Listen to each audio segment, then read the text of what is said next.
नमस्कार दोस्तों, स्वागत है आपका हमारे चैनल पे। और आज है 23 मार्च, ठीक है। और आपको पता है ना, आज ही हमारे जो क्रांतिकारी हैं, महान क्रांतिकारी, उनको जो है फांसी दिया गया था, ठीक है। वो शहीद हुए थे, उनको फांसी दे दिया गया था अंग्रेजों के द्वारा। और आज जो हम लोग स्वतंत्रता एंजॉय कर रहे हैं ना, उन्हीं के बदौलत, उन महान सपूतों के बदौलत, ठीक है।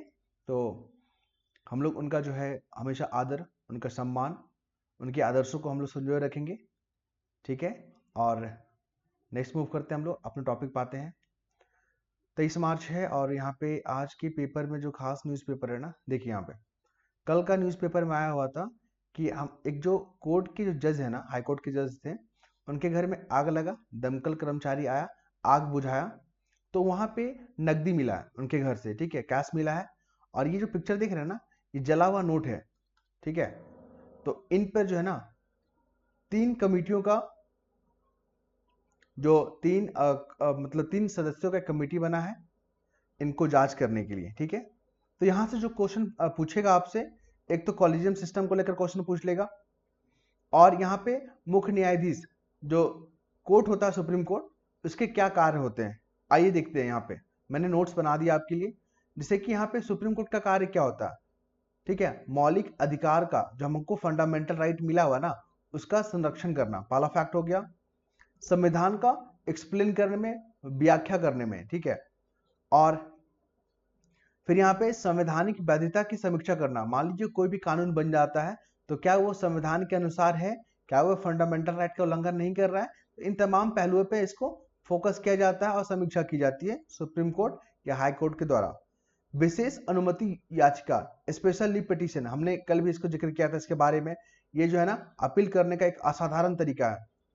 राष्ट्रपति को सलाह देना, जब राष्ट्रपति किसी भी कानून विषय में सुप्रीम कोर्ट के जो चीफ जस्टिस ऑफ इंडिया है उनसे अगर मांगा जाता है सलाह, तो उनको सलाह देना जो है ना पड़ता है 143 के तहत।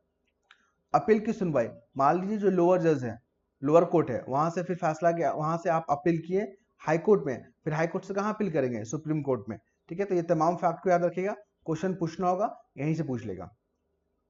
अब आते हैं यहाँ पे, देखिए साउथ के जो राज्य हैं, केरल, कर्नाटका, तमिलनाडु, ठीक है, पंजाब के जो मुख्यमंत्री आपस में यहाँ पे बातचीत किए परिसीमन को लेकर। परिसीमन जो है ना, काफी दिनों से न्यूज़पेपर में अपना जगह बना रहा है, तो ध्यान रखिएगा, एग्जामिनर जो है ना क्वेश्चन में भी इसको जगह बनाएगा, ठीक है। क्वेश्चन में परिसीमन देखने को मिलेगा, यूपीएससी में तो पूछा भी गया है, यूपीपीएससी में पूछा गया है। तो यहाँ पे याद रखिएगा, इनको दिक्कत ये है ना कि इन लोगों ने पॉपुलेशन कंट्रोल करने के लिए जो प्रोग्राम किया था उसको बेहतर तरीके से लागू किया, पॉपुलेशन को कंट्रोल किया। लेकिन इनको डर है कि अब जो नया परिसीमन के तहत लोकसभा का जो सीटों का आवंटन होगा, उसमें हमारी सीटें कम जाएगी, ठीक है। तो ये डर बना हुआ है। तो यहीं पर ये लोग एकजुट होकर इन लोग डिमांड कर रहे हैं कि जो परिसीमन है उसको 2050 तक, शायद यहाँ पर डेट दिया हुआ था, ठीक है, 2050 तक या 25 सालों तक फ्रीज कर दिया जाए, ठीक है, रोक दिया जाए, परिसीमन ना हो। अब तक 4 बार हो चुका है। आइए कुछ फैक्ट देखते हैं हम लोग। परिसीमन आयोग कॉन्स्टिट्यूशनल बॉडी है, ध्यान रखिएगा, और अनुच्छेद 82 और 170 के तहत इसका गठन किया जाता है। लोकसभा और राज्य विधानसभा की सीटों का सीमांकन किया जाता है, डिलिमिटेशन किया जाता है। इसकी कार्य प्रणाली की बात करें तो हर जनगणना के बाद परिसीमन जो है ना गठन किया जाता है। इसमें जो है अध्यक्ष होते हैं, सुप्रीम कोर्ट या हाई कोर्ट के जज होंगे, निर्वाचन आयुक्त होते हैं, और संबंधित राज्य के चुनाव आयुक्त होते हैं। तो ये लोगों का एक पैनल बनता है, कमेटी बनता है, जिसको बोलते हैं परिसीमन आयोग, ध्यान रखेंगे आप। अगले मुद्दे पे आते हैं हम लोग। तो इजराइल और हमास के बीच में जो युद्ध चल रहा है उसके बारे में क्वेश्चन जो है आना लाजमी है, ध्यान रखिएगा। तो इस पे भारत पे क्या प्रभाव पड़ा ना, वो देखेंगे हम लोग। यहाँ पे शॉर्ट नोट्स बना दिए आपके लिए, ताकि आप चीजों को बार बार रिवाइज करें और पढ़ने में आपको बहुत मजा आए। कुछ लोग जो है ना बहुत अच्छे कमेंट करते हैं, फीडबैक देते हैं, मुझे बहुत अच्छा लगता है। कुछ लोग जो है ना यहाँ पे बस पढ़ के इग्नोर कर देते हैं। तो मुझे अपील है कि आप लोग भी पार्टिसिपेट करें ना। पैरासाइट रिलेशन नहीं बनाना हम लोग को बनाना है सिम्बोटिक रिलेशन, ठीक है। तो अगर हम प्रयास करते तो आप लोग भी तो बस प्रयास कीजिए थोड़ा सा हमें मोटिवेट करने के लिए, ओके। चलिए, तेल संकट और ऊर्जा संकट भारत पे प्रभाव पड़ा है, क्योंकि भारत अपने 60% जो आयात करता है ना ऊर्जा का, इन क्षेत्रों से करता है। भू राजनीतिक संतुलन हो गया है, इजराइल और अन्य देशों के साथ कूटनीतिक संबंध बनाना भारत के लिए एक चैलेंजेस हो गया है। आर्थिक प्रभाव, जो निवेश और व्यापार पे जो ना नकारात्मक रूप से यहाँ पे क्या हुआ है, प्रभाव पड़ रहा है। आंतरिक सुरक्षा, आतंकवाद और कट्टरपंथ को यहाँ पर बढ़ने की आशंका हो गया है। फिर जो प्रवासी जो भारतीय हैं वहां पर रह रहे हैं, जो ऑपरेशन अजय के तहत उनको वापस लाया गया भारत में, तो उनकी सुरक्षा को लेकर भी यहाँ पर चैलेंजेस बना हुआ है। इस फैक्ट को आप याद रखेंगे, एग्जाम में इसी प्रकार से पूछा जाएगा। ओके, टू स्टेट सॉल्यूशन के बारे में हम लोग बात किए थे। फिलिस्तीन और इजराइल को दो स्वतंत्र देशों के रूप में मान्यता देता है। भारत इसका समर्थन करता है, यूएनओ इसका समर्थन करता है, अमेरिका इसका समर्थन करता है, यूरोपियन यूनियन इसका समर्थन करता है। लेकिन इजराइल इसको नहीं मानता है क्योंकि वो अपनी संप्रभुता के खिलाफ मानता है इसको। अगले मुद्दे पे आए यहाँ पे, तो देखिए भारत में अगरबत्ती उद्योग है और उसमें ना बाल श्रम मतलब बच्चे लोग जो है ना काम में इन्वॉल्व है, तो उनकी संख्या अब घटा है, जो कि बहुत ही सकारात्मक पहल है, बहुत ही सकारात्मक जो है यहाँ पर देखने को मिल रहा है। लेकिन अब भी जो है ना, अब देखोगे एमएसएमई जो सेक्टर है वहां पर बच्चे इन्वॉल्व हैं, काम कर रहे हैं, जो कि सही नहीं है, क्योंकि उनका ये जो समय है ना एजुकेशन लेने का है, खेलने का है, कूदने का है, चीजों को सीखने का है, ना कि काम करने का है। ठीक है, चलिए यहां तक तो हो गया। और ये जो परिणाम देखने को मिला ना, सकारात्मक परिणाम कि यहाँ पे बाल श्रम कम हो रहे हैं, जागरूकता इसके पीछे कारण है, नीतिगत हस्तक्षेप है और सख्त नियमों का पालन है। यहाँ पे देखिए कभी भी कोई भी क्वेश्चन का मेंस आंसर राइटिंग करते हैं ना, अगर आपको आंसर समझ में नहीं आ रहा है कि क्या लिखें, सुझाव देना है ना, तो बस जागरूकता के बारे में लिख दीजिए। कोई भी क्वेश्चन हो, जागरूकता जागरूकता, ठीक है। नीतिगत हस्तक्षेप करने की जरूरत है, हमें सख्त नियमों को पालन करने की जरूरत है। तो इन अच्छे अच्छे बातों को आप बार बार लिख लें, याद कर लें, प्रैक्टिस कर लें, ताकि एग्जाम में कहीं भी आए तो आप इसको यहाँ पे क्वेश्चन के अनुसार इसको यूज कर सके। अब हम छोटा सा नोट्स आपके लिए बना दिए एमएसएमई को लेकर, यहाँ से प्रश्न पूछे जाएंगे। एमएसएमई का फुल फॉर्म याद रखिएगा, माइक्रो स्मॉल मीडियम इंटरप्राइज। 2006 के तहत एमएसएमई एक्ट बना था और इसको परिभाषित किया गया था, है ना।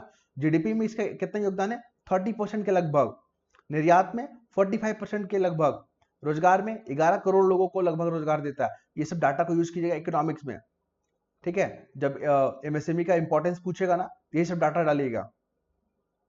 नेक्स्ट मूव करें यहाँ पे, तो यह हमारे प्रधानमंत्री हैं और सिएटल में भारतीय, ठीक है, भारतीय सिनेमा महोत्सव शुरू किया गया। ये जगह याद रखिए, इंपॉर्टेंट है। जब मैंने पूरा आर्टिकल पढ़ा ना, तो मुझे जो यहाँ पे जो इंपॉर्टेंट लगा कि किस तरह से क्वेश्चन पूछेगा, वो पूछेगा आपको सॉफ्ट पावर को लेकर। भारत सॉफ्ट पावर को किस तरह मजबूत कर रहा है, भारत विश्व में सॉफ्ट पावर को किस प्रकार से यूज कर रहा है। तो आइए देखिए, योग और आयुर्वेद के रूप में सॉफ्ट पावर को भारत ने बढ़ाया है और 21 जून को अंतर्राष्ट्रीय योग दिवस मनाते हैं। बॉलीवुड के रूप में, भारतीय सिनेमा के रूप में वैश्विक दर्शकों तक पहुंच बढ़ रहा है। तो ये हमारा क्या है, सॉफ्ट पावर ही है। भारतीय व्यंजनों का लोग लुत्फ उठाते, पर दुनिया में इसका मांग है। मसाले का, शाकाहारी भोजन का, ये भी हमारे सॉफ्ट पावर को क्या कर रहा है, इनहैंस कर रहा है। भारतीय कला, संगीत, नृत्य, नाट्यम, कथक, ये सब जो है ना हमारे सॉफ्ट पावर को क्या कर रहा है, इंक्रीज कर रहा है। नेक्स्ट मूव करें, साहित्य ज्ञानपीठ पुरस्कार याद रखिएगा, पूछेगा कि ज्ञानपीठ पुरस्कार जो ना किस क्षेत्र में दिया जाता है या किस फील्ड में दिया जाता है, तो साहित्य की फील्ड में। इस बार जो है ना 59th जो है ना अवार्ड मिला है, किनको मिला है, विनोद कुमार शुक्ल को मिला है। ये नाम याद रखिएगा, क्वेश्चन आएगा, बीपीएससी यूपीपीसी पूछ लेगा इसको। और आपको बता दें, जो हमारा 8 शेड्यूल है ना 22 भाषा, उसी में से दिया जाता है, लेकिन अंग्रेजी में भी दिया जाता है, याद रखिएगा, ज्ञानपीठ पुरस्कार। तो टोटल 23 भाषा हो गया, ये भी याद रखेंगे। कुछ फैक्ट याद रखिए, केवल भारतीय नागरिकों को दिया जाता है, केवल भारतीय नागरिक, ठीक है। स्टेटमेंट बना के पूछेगा यूपीएससी, तो ऐसे ही पूछेगा। क्या ये विदेशों को भी मिलता है, विदेशियों लोगों को भी, तो ना, भारतीयों के लिए सिर्फ। फिर यहाँ पे 8वीं अनुसूची है ना, उसमें जितने भाषा इंक्लूड है, 22 भाषा है ना, तो उसी में दिया जाता है ज्ञानपीठ पुरस्कार, लेकिन इसमें अंग्रेजी भी शामिल हो गया अब, ठीक है। चलिए अब आते हैं हम लोग यहाँ पे, ये हैं कांग्रेस के अध्यक्ष। इन्होंने बात किया है कि आत्मनिर्भर भारत जो है ना, जो पहल चल रहा है देश में, जब हमारा कार्यकाल था, जब हम सत्ता में थे ना, तो हमारा भारत आत्मनिर्भर बन चुका था। क्रिटिसाइज कर रहे हैं कि जो वादे किया है सरकार उस वादों को फुलफिल नहीं कर रहा है। तो ये सब चलते रहता है। आपने बिहार में कहावत सुना होगा, लोकोक्ति सुना होगा कि सुपोवा हंसे चलनिया को देख के कि उसमें 77 को छेद। और ये जो कोटेशन है, जो लोकोक्ति है ना, ये ऐसे पेपर में भी पूछा जा सकता है, तो आप लोग ध्यान रखिएगा। तो देखिए, जो भी विपक्ष में रहेगा वो सत्ता पक्ष का क्या करता है, आलोचना करता है। जो सत्ता पक्ष अभी सत्ता में है, वो मान लीजिए कल के दिन विपक्ष में आ जाएगा, तो कल ये आलोचना करेगा। तो एक दूसरे को दोष और आरोप जो है ना राजनीति में देखने को मिलता है। इसी को कहते हैं सुपवा हंसे चलनिया को देख के कि तोरा में 77 को छेद, ठीक है। और ये हमारे बिहार में, बिहार के संदर्भ में ये लोकोक्तियां काफी प्रचलित है, ठीक है, ध्यान रखिएगा।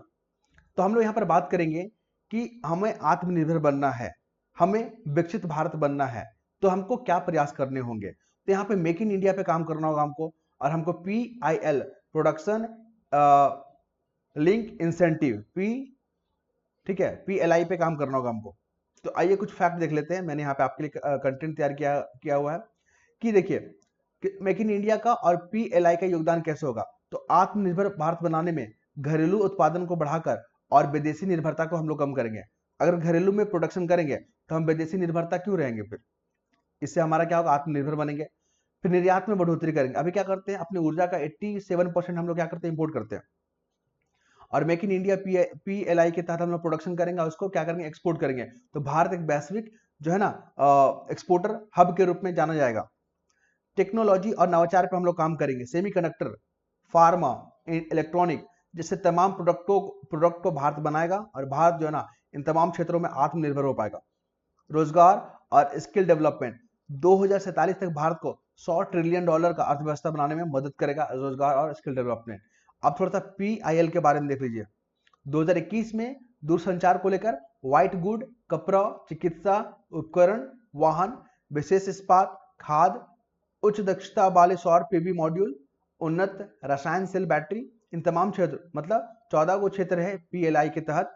तो उसमें जो है ना निवेश को आकर्षण करने के लिए, प्रोडक्शन पर जोर देने के लिए भारत ने 2021 में इस पहल को शुरू किया था। अब आते हैं यहाँ पे बांग्लादेश में जो है ना हिंदुओं के साथ जो अल्पसंख्यक है उनके साथ उत्पीड़न हो रहा है, छेड़छाड़ हो रहा है, मर्डर हो रहा है, ठीक है, उनकी धार्मिक भावनाओं को चोट पहुंचा रहा है। तो ये जो है ना RSS राष्ट्रीय स्वयंसेवक ने जो संघ है ना, उन्होंने चिंता जाहिर किया है। और इसमें जो थर्ड कंट्री है, जो विकसित कंट्री है या डेवलप कंट्री कह ले, वो लोग इंटरफेयर कर रहा है। तो हम लोग आते हैं भारत और बांग्लादेश के रिलेशन में।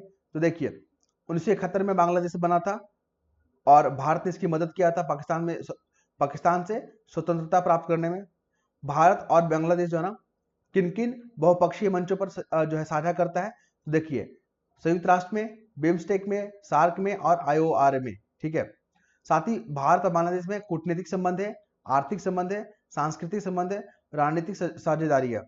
आपको बता दें भारत का सबसे बड़ा साझेदार है कौन, बांग्लादेश। लेकिन कब, किस क्षेत्र में, साउथ मतलब दक्षिण एशिया में, ग्लोबल दक्षिण एशिया ना, तो इसको क्या बोलेंगे इंग्लिश में, दक्षिण एशिया को बोलेंगे साउथ एशिया में। साउथ एशिया में या दक्षिण एशिया में सबसे बड़ा साझेदार कौन है, बांग्लादेश है। 4096 किलोमीटर का यहाँ पे बाउंड्री साझा होता है। तो बहुत बार फैक्ट पूछ लेते हैं, ध्यान रखिएगा। अब आते हैं यहाँ पे आर्टिफिशियल इंटेलिजेंस को लेकर। NASSCOM का एक रिपोर्ट आया है कि भारत में AI जो प्रतिभा है ना, सेकेंड नंबर पे है वर्ल्ड पे बात करेंगे तो।